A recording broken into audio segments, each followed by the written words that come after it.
माता के अनुरोध करबी ताको जे सदरणीय ताको फुलमाला स्वागत करबे किंतु रंजक को सम्मानित करिवे जोरदार ताली ही रंजक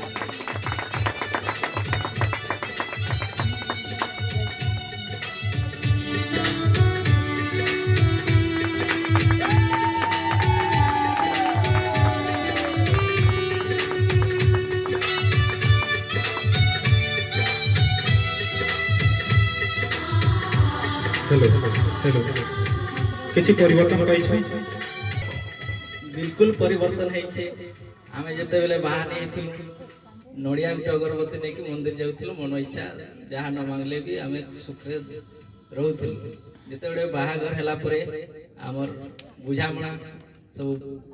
असुविधा होथिला आमे जानि पारु नथिलु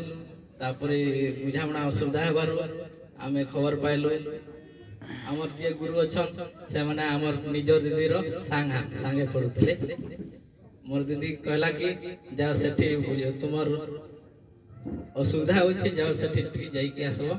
कहला हमें गलु तापरे सेही दिन ठरो आमर पूजार विधि कोन करबार कथा मंदिर रे कि निजर घरे कोन पूजा करबार कथा आमर गुरु को द्वारा से विधि पूजा विधि गुडा करबार द्वारा आमर परिवार रे शांति अछि बोली जानी पार मातार जन देह खराब भल छन तो मातार देह भी खराब रहउतला सेटा भी भल छन मते करिबा आ जने कि असंति